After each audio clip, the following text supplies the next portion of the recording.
Pessoal, boa noite. Enorme prazer estar aqui com vocês em São Lourenço, no Epicentro. Jordano, muito obrigado pelo convite, parabéns pela iniciativa. A nossa região realmente precisa muito de ações como essa, de trocar experiências, trazer boas inspirações.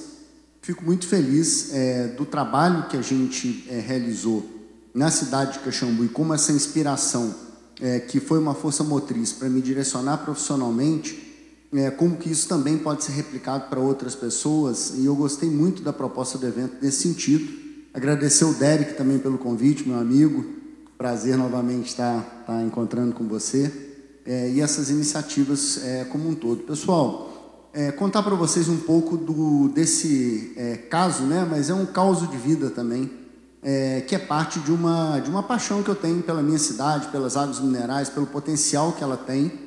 E como que isso me direcionou para que eu me formasse profissionalmente, como eu atuasse profissionalmente na minha vida ao longo de alguns anos, e como que isso também pode ser replicado em outras cidades, e como que isso também se tornou um caso também para impacto global. Essa iniciativa que a gente fez é uma iniciativa de política pública, traçada em cima de um conjunto de diretrizes que são diretrizes nacionais e internacionais, que tratam das ações de conservação e salvaguarda cultural, e através dessas iniciativas também como que a gente transformou isso em um case de trabalho para ser replicado para outros lugares.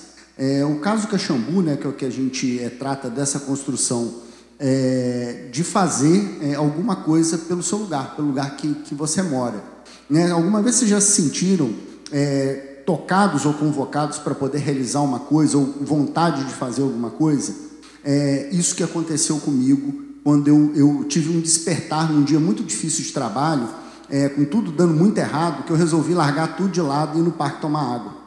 E esse caminhar no parque para tomar água, que é muito cotidiano para muitos caxambuenses, a gente tem isso como dia a dia nosso, de ir buscar água, fazer essas coisas todas. Eu estava um dia péssimo. E esse dia ruim, para mim, eu parei na fonte, comecei a tomar água, aquela fila, o pessoal, uma senhorinha, um menininho correndo, a outra senhora, a outra pessoa, e naquele momento veio um estalo na minha cabeça. Várias das questões de proteção, salvaguarda do parque já estavam feitas, as pessoas já tinham pensado nisso, a política pública já tinha pensado, mas tinha uma coisa em especial que não tinha sido pensado, que era a cultura da proteção da água, a cultura das pessoas envolvendo aquele lugar. E essa cultura que moldou e transformou a cidade, que fez com que ela acontecesse, que levantou os prédios, que mobilizou essas questões todas, e esse chamado que me despertou para um projeto, para uma iniciativa muito interessante. O Jordano fez uma apresentação minha, do meu currículo, das minhas coisas, mas o mais importante disso tudo hoje, como eu sou mais conhecido, é como Felipe, pai da Sara, e que foi outro marco importante na minha vida, que foi de ter um filho e ter a oportunidade de, junto com ela, reforçar esse hábito cultural e prosperar ela, esse hábito, assim como eu fazia, o meu pai fazia comigo, que veio aqui hoje me ver. Obrigado, pai, por ter vindo, e de manter isso para as futuras gerações. Esse hábito é importante, ele pode ser trabalhado por vários locais ou várias outras cidades, ou qualquer fonte de água mineral que se tenha, ou não que seja uma fonte de água mineral, mas uma fonte que tenha uso cultural. Na minha cidade tem uma outra fonte, que é no bairro Santa Teresa, que tem o uso cultural das pessoas irem buscar água, lavar roupa. Tem várias cidades do Brasil que tem esse tipo de caso, e a gente buscou, e eu pessoalmente busquei, o valor de uma causa. E para mim muitas coisas me movimentaram. O amor por essa região, por essa cidade que eu fui, saí, estudei, morei em alguns lugares, mas voltei para cá por gostar tanto dessa região e acreditar que ela tem um potencial muito grande, que as pessoas podem transformar esse lugar de uma forma para ele ser ainda melhor e atrair cada vez mais pessoas para cada vez ele ser ainda melhor. E que a gente precisa cultivar esse tipo de valor com a sociedade, com as pessoas, e também, principalmente, dentro dos cargos públicos e da influência que a gente pode ter junto ao poder público para desenvolver políticas sérias e de impacto para as pessoas. As águas minerais dessa região né? Eu sou um aficionado por águas minerais, então aonde que eu vou? Em todos os lugares que eu visito, eu tomo água, eu compro a água mineral do lugar, eu pergunto qual que é a água, eu pergunto saber se tem uma fonte, eu vou lá beber para poder saber o gosto daquela água. E essas águas minerais me despertaram também para um outro tipo de visão sobre o potencial que se tem das águas minerais como produto gastronômico e como a carta de águas e a degustação das águas minerais podem sim ser colocadas como uma forma de construir valor para as águas, não só como água commodity, mas água como um produto de degustação à mesa, assim como é feito com vinho, e a gente tem casos muito interessantes no mundo que estão aplicados disso. A necessidade local, eu acho que a identidade local ela é muito desenhada pela necessidade. As pessoas constroem as casas, a forma como elas constroem, como elas se portam, como elas se vestem, como elas se comportam, como elas se relacionam, também estão ligadas à necessidade que elas têm. E essa necessidade ela é muito importante, muito estratégica no processo de consolidação da cultura. E essa necessidade traz um conjunto de práticas culturais, cria patrimônios, mas principalmente faz aquilo que é a força motriz do processo de transformação e manutenção daquelas coisas que são importantes para as futuras gerações, que são as memórias. E principalmente aquilo, memórias afetivas. A gente tem um aspecto muito importante, e eu pessoalmente tenho um aspecto muito importante, que é a ação individual que a gente tem, como a gente tem um papel importante para poder transformar as nossas vidas, as vidas de quem que a gente está no entorno. E para mim, especificamente, eu tive um impacto muito grande com isso, quando eu consegui realizar um sonho de criar um lugar para mim, que eu pudesse aplicar os valores, e esses valores sejam ligados àquelas coisas que eu trabalho, que eu acredito, que foi a construção e a consolidação de uma reserva particular do patrimônio natural, que é um projeto de 2 famílias em conjunto que a gente tem para poder praticar essas iniciativas e também aquilo que a gente trabalha no nosso dia a dia como o valor também pessoal aplicado também em um investimento e uma forma de viver. A gente tentou, no caso Caxambu e nas iniciativas que eu trabalhei, não começar grande. A gente não tinha recursos, a gente não tinha as articulações necessárias, a gente tinha sim um fator muito importante que era a vontade de fazer e um direcionamento e uma autorização política, que é muito importante através de conhecimento e de sensibilidade do gestor público, na época o gestor de Caxambu, que é o Diogo Cury, de dar liberdade para a gente construir projetos que fossem ligados a esse tipo de inovação. Isso pode ser que o gestor não tenha sensibilidade para isso, ou não tenha conhecimento disso, não há problema. O importante é que a gente comece pequeno e comece a construção de um discurso que traga para as pessoas iniciativas que torne possível inovar ou trazer novidades ou quebrar aquelas conjunturas que até então as pessoas consideram impossíveis ou não viáveis ou que não sejam um processo de transformação da cultura daquele local. Mas comece com aquilo que você tem, comece pequeno, porque esse processo como um todo, se você não começar a usar o que você tem agora, você nunca vai realizar. Então, tudo isso foi uma lição que a gente teve muito na política pública e nos trabalhos, que se a gente não começasse aquele pequeno embrião de uma coisa que até então não era reconhecida nem pelo próprio Estado de Minas Gerais, a gente nunca teria chegado onde a gente conseguiu chegar e inovar da forma que a gente inovou, porque o primeiro ato de movimentar, de tentar fazer alguma coisa, foi o processo de transformação para a gente. Ser criativo, porque se a gente não buscar soluções e tentar se reinventar todos os dias para poder construir essas ações de política pública dentro do poder público, você vai desistir, porque as leis são difíceis, elas são impeditivas, o processo burocrático é muito grande, e se você não construir caminhos, pontes, pinguelas, cipó para poder pular o rio, ou seja, o que for o mecanismo que você usar com criatividade, com aquilo que você tiver, você não vai conseguir superar os desafios. A gente teve que tratar muito de inovação, principalmente para poder conseguir convencer os governos sobre essas iniciativas que a gente estava fazendo, que até então não aconteciam. E também tratar de coisas que sejam dentro da realidade.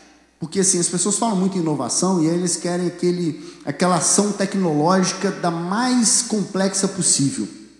E muitas vezes você tem uma inovação, uma tecnologia social, uma tecnologia histórica já existente que você pode usar, que também é inovação. Então, isso para mim também foi um paradigma muito grande no processo de transformação e entendimento do que era inovação dentro do poder público, porque não necessariamente aquilo que é tecnológico, mas aquilo que pode ser funcional e aquilo que você consegue fazer se aplicar dentro do cotidiano público. Mas muitas das vezes você só consegue fazer isso quando você usa algum tipo de elemento de memória, algum tipo de elemento de sentimento das pessoas ou coisas que vão construir essa transformação. O planejamento com esperança e verdade. Se você não tiver verdade naquilo que você está falando, você não vai conseguir superar as dificuldades, principalmente no poder público, quanto a linha é muito tênue sobre o escrutínio público. Aquilo que as pessoas colocam para você, você é testado o tempo inteiro, questionado o tempo inteiro, e muitas vezes isso te colocam à prova até mesmo de visões ou da forma sua de ser pessoal. Te julgam de várias formas injustas, mas se você tem uma verdade, você consegue construir e superar esses caminhos para poder fazer com que aquilo seja menor. O papel do indivíduo na mudança coletiva. Eu busquei, dentro desse processo todo, construir um protagonismo. Um protagonismo dentro do Estado, dentro da minha cidade, e também a nível nacional, construindo e acreditando dentro daquela política que me fez chegar lá na Conferência Mundial da Água na ONU. Eu nunca esperaria que um projeto que estava com um valor pessoal, simplesmente olhando por preservar a água e o hábito meu e a minha garantia cultural de buscar água mineral, pudesse ser um caso a ser apresentado dentro de uma conferência da água, como um caso que usa a cultura como um elemento de salvaguarda e proteção da água, um primeiro elemento de proteção da água. Então, você não espere, começa, levanta, faz movimento. Escutar as pessoas e pedir ajuda. Eu tive muito isso ao longo desse processo todo. Eu recebi muita ajuda de muita gente, pedi muita ajuda para muita gente, porque eu falava para as pessoas o que eu queria fazer e perguntava para elas o que elas achavam, como que eu podia construir. Graças a um conjunto de pessoas que acreditaram naquela pauta, naquela verdade, eu fui conseguindo construir esse caso, que foi dando uma ação especial. E muitas vezes também eu tive ajudas simplesmente de pessoas quando eu demonstrei interesse por aquilo que elas queriam falar, e muitas vezes não tinham nada a ver com aquilo que eu estava trabalhando. E o interesse que eu tinha de escutar e o cuidado de receber todo mundo que ia até a secretaria quando eu estava trabalhando, me fez impulsionar muitas vezes e conhecer pessoas que eu provavelmente não conheceria se eu não tivesse parado para escutar aquela demanda daquela pessoa que às vezes não tinha nada a ver com aquilo que eu estava trabalhando. E várias das iniciativas que eu consegui avançar foram através de pessoas que não tinham nada a ver com aquela demanda que eu estava trabalhando. Caso, destino, né? Exatamente a gente não sabe o que é, mas acontece. E quando você escuta, as coisas começam a se conectar.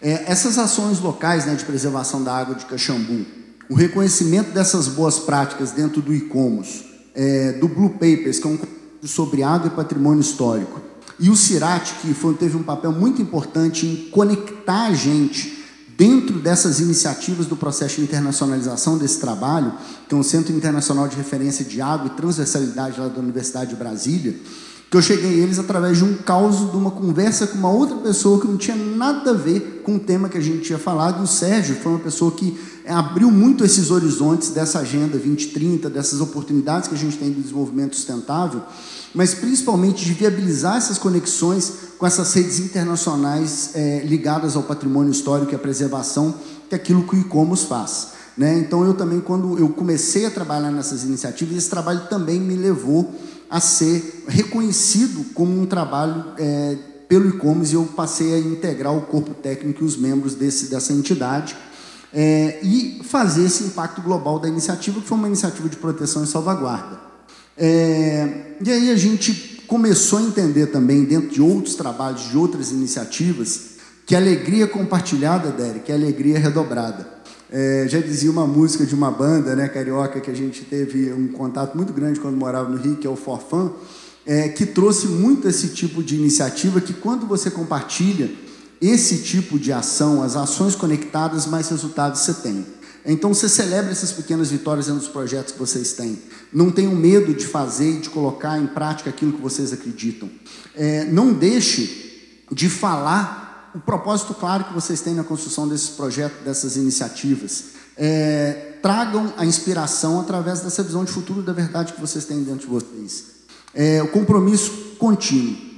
Muitas vezes vocês vão desistir das iniciativas, mas trabalhos em políticas públicas precisam de persistência, e eu ainda continuo no projeto, né, independente de não estar mais no poder público, diretamente municipal, mas eu continuo na visão de futuro construída a partir desse projeto, que é trabalhar essa região como o primeiro geoparque líquido do planeta Terra, fazendo com que essas águas minerais, dos 37 pontos que nós temos aqui na região, que são 37 geossítios, sejam reconhecidos internacionalmente como o primeiro geoparque feito de água mineral do planeta Terra.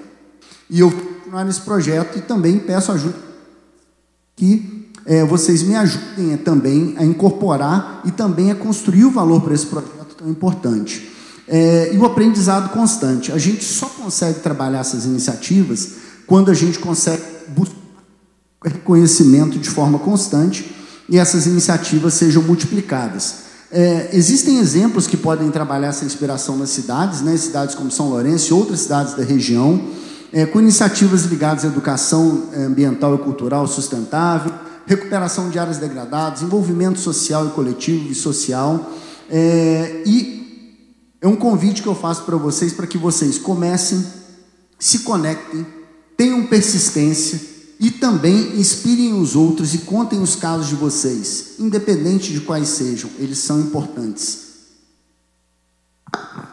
E essa importância, né, que esses casos têm como um todo, eu acho que são essa conexão que a gente pode construir. Eu trouxe um filme de 1 minuto, antes de eu fazer minha última fala, para mostrar para vocês aquilo que é a proposta e aquilo que a gente construiu através dessa conexão de políticas públicas, que foi conectar essas leis de fomento, conectar as leis de incentivo, conectar as políticas de turismo, as políticas ambientais para a criação das unidades de conservação e conectar essas iniciativas e os pequenos recursos que a gente tinha, além dos direcionamentos de uma estratégia para eventos, para captação e geração de mídia espontânea, para projetar a cidade e a região com iniciativas conjuntas. Esse teaser que a gente coloca aí, que é o Povo das Águas, né? Que foi um filme produzido com recurso da lei Aldir Blanc, dentro da pandemia, já conectado a essa estratégia e conectando as pessoas com esse objetivo em comum e fazendo com que eles pudessem colaborar. Eu coloquei aqui para vocês os meus contatos, a rede social, depois a gente volta com eles ali, e também uma foto lá de casa, né? Lá da RPPN Cachoeira do Juju, que é a nossa inspiração, que é um trabalho que também a gente está começando ele, e também peço ajuda a vocês, né? A gente vai abrir, pretende abrir esse espaço para visitação pública, para ser um primeiro atrativo natural particular estruturado da região nossa aqui, com foco em educação, em inclusão social, e em trabalho de desenvolvimento de tecnologias sociais, ambientais e bioeconomia. Para que a gente possa, na prática, aplicar aquilo que a gente trabalha no dia a dia nas construções dos projetos, nas ações de consultoria e nas ações conjuntas. Pedir para o Derek passar para a gente o filmezinho, e se inspirem, ele não está no clique no link, ele está num arquivo à parte que eu te mandei, Derek. Eu mandei um arquivozinho lá no Drive. Não subiu? Não tem problema. Procurem lá para vocês verem, pessoal, o Povo das Águas, está no YouTube, tá? Que a gente tem uma iniciativa bacana lá, que conta um pouco e mostra um pouco dessa história, dessa verdade das pessoas, dessa verdade do caxambuense, que tem como valor ir até o parque buscar água mineral e não comprar água mineral nas lojas, como acontece de forma convencional. Isso é um detalhe, é um valor muito importante, que ele dá um passo importante na construção de valor para garantia do acesso às pessoas às fontes de água de forma restrita, ilimitada e gratuita, como um direito individual e indiscutível da importância que a gente tem para a vida no planeta, que é dar a água como garantia às pessoas. Esse é o filmezinho que a gente produziu, eu acho que é importante vocês verem, para vocês pegarem o sentimento e a importância que isso tem para a gente. Tenho certeza que aqui em São Lourenço tem, que em Gambuquira tem, que em Lambari tem, e que vocês podem replicar exatamente igual a gente fez lá, esse caso, e garantir o acesso de vocês à água através de um patrimônio imaterial. Por favor, Derek. Nós, caxambuenses, moradores, nós vemos na água mineral o reflexo da nossa identidade. Para mim é um tesouro assim, incomensurável essas águas aqui. Desde sempre a gente teve água mineral do parque em casa para beber. E para minha experiência, a água Caxambu, ela é um ser divino. Que eu acredito no poder da água, eu já vi muitas pessoas serem curadas. É a melhor coisa do mundo, não tem. Eu não tomo remédio, meu remédio é água. Nós, enquanto moradores, nós sim percebemos com muita clareza o valor dessa joia que é o Parque das Águas, que são as nossas águas minerais. Caxambu não é água, Caxambu é saúde. É algo totalmente diferente. Faz bem para a alma, faz bem para o corpo, faz bem para o espírito.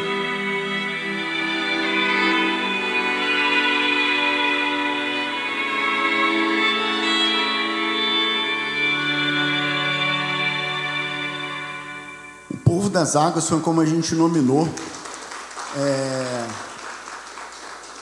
Como a gente nominou esse trabalho, e como a gente também fez conexões com a arte, com a cultura, para poder mostrar e fazer com que isso chegasse a mais pessoas e a mais lugares diferentes. Na segunda edição da lei foi feito um outro trabalho de publicação também de um outro filme, e agora a gente está num trabalho tentando captar recursos para poder traduzir ele para outros idiomas, para poder levar ele também a mais lugares diferentes dentro dessas iniciativas. Então, pessoal, eu queria agradecer vocês pela oportunidade, espero ter trago para vocês inspiração, ter trago para vocês um pouco do que é a minha história, aquilo que é a minha relação de paixão com a minha cidade, com a minha região. Espero que vocês possam usar disso para replicar para outros lugares, fazer com que esse case, né, de água Caxambu, que é de registro de bem material, seja aplicado em outros lugares. Cambuquira já fez essa iniciativa lá também. Eles avançaram no reconhecimento do manancial como um sujeito de direito, também avançaram dentro dessa política jurídica também de proteção das águas, mas principalmente da gente avançar dentro dessas iniciativas de construção de valor para as pessoas, que elas consigam ter acesso à água, que elas consigam ter acesso a essas políticas públicas e que isso inspire vocês também a influenciar a política pública na cidade de vocês. É possível fazer muito mais do que é feito, é possível transformar de várias formas diferentes a gestão pública, e muitas vezes as pessoas colocam que existe muita burocracia, mas na grande maioria das vezes é possível construir caminhos para que se façam as coisas de forma correta. O processo de política pública não é um processo de vontade, é um processo de trabalho continuado, que envolve as pessoas para que elas transformem a realidade delas. Então, muitas pessoas que não trabalham no poder público se acham muito detentoras da sabedoria de achar que só fazer aquilo que resolve o problema. Não, muitas vezes, muitos processos muito mais complexos, muitas vezes ligados à cultura do funcionalismo interno ou à própria cultura da cidade impede que os processos avancem. Por isso que eu defendo que o processo de política pública deve e tem que ser continuado. Precisa ter o controle social e precisa ter voluntários e pessoas apaixonadas para poder transformar a realidade da cidade delas. Muito obrigado.